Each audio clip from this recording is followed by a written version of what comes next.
এই দেখো বন্ধুরা, এটা কি রান্না করেছি বলো তো? এটা হচ্ছে উচ্ছে চচ্চড়ি, সর্ষে বাটা দিয়ে না, সর্ষে আর পোস্ত দিয়ে ভাজা ভাজা করে উচ্ছে চচ্চড়ি করেছি। তোমরা কে কী খেতে ভালোবাসো অবশ্যই আমাকে জানাবে। আমি তোমাদের কমেন্টের অপেক্ষায় থাকবো। তো আমি উচ্ছে চচ্চড়িটা কীভাবে করেছি আমি তোমাদের সঙ্গে অবশ্যই বলবো। আমি উচ্ছেটাকে প্রথমে জল দিয়ে জলের মধ্যে আমি গুঁড়িয়ে রেখে দিয়েছিলাম। তারপরেতে আমি ভালো করে ধুয়ে পাতলা পাতলা করে লম্বা লম্বা করে কেটে নিয়েছি। তেলের মধ্যে একটু পাঁচফোড়ন দিয়েছি, দিয়ে উচ্ছেগুলো দিয়ে দিয়েছি। এদিকে উচ্ছে ভাজা হচ্ছে, তার মাঝখানে আমি আলুটা ছাল ছাড়িয়ে যেরকম আলু ভাজা কাটা হয় না, ওরকম কেটেছি, কিন্তু একটু মোটা মোটা করে কেটেছি। এদিকে আলু কাটতে কাটতে মানে উচ্ছে ভাজা করে হালকা হালকা ভাজা হয়েই গেল। তার মধ্যে আমি আলুগুলো দিয়ে দিয়েছি, দিয়ে আলু উচ্ছে দুটোই লাল লাল করে ভেজে নিয়েছি।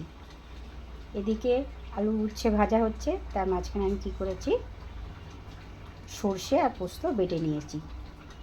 যখন আমার তার মধ্যে দুটো কাঁচা লঙ্কা দিয়েছি।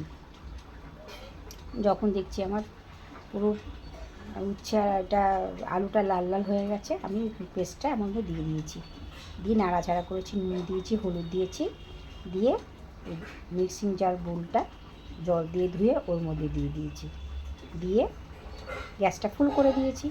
যেই দেখেছি একটু ভালো করে ফুটে গেছে, তারপরে নামিয়ে দিয়েছি। 15 মিনিট পরে আমি চলে এসেছি, এসে দেখছি একটু সিদ্ধ হবে, আর একটু সিদ্ধ হবে, আর একটু জলও রয়েছে। তখন আমি কি করেছি, গ্যাসটা একদম ধিমে করা ছিল, সেটা মিডিয়াম করে দিয়েছি। গ্যাসটা কিন্তু মিডিয়াম করে দিয়েছি, আর ঢাকাটা কিন্তু আমি আবার দিয়ে দিয়েছি। ঢাকাটা দিলে না তাড়াতাড়ি সিদ্ধ হয়ে যায়। আবার আমি 5 মিনিট পরে ফিরে এসেছি, এসে যখন ঢাকা খুলে দেখলাম আমার ঝোলটাও কমে গেছে, একদম শুকনো হয়ে গেছে, আর উপর থেকে একটা বেশ তেল তেল ভাব আসছে, আর ভাজা ভাজা মতন হয়ে গেছে। আমি ঢাকাটা খুলে দিয়ে দাঁড়িয়ে থেকে নাড়াচাড়া করে ভাজা ভাজা করে আমি নামিয়ে নিয়েছি। তো এ হয়েছে আমার উচ্ছে চচ্চড়ি।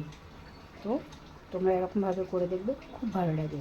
তোমরা যদি চিংড়ি মাছ দিয়ে খেতে চাও, এর মধ্যে তোমরা চিংড়ি মাছও দিতে পারো, এর মধ্যে তোমরা মাছের মাথাও দিতে পারো, এর মধ্যে তোমরা মাছের মাথা দিয়ে একটু কুমড়োও দিতে পারো, খুব ভালো লাগে বন্ধুরা।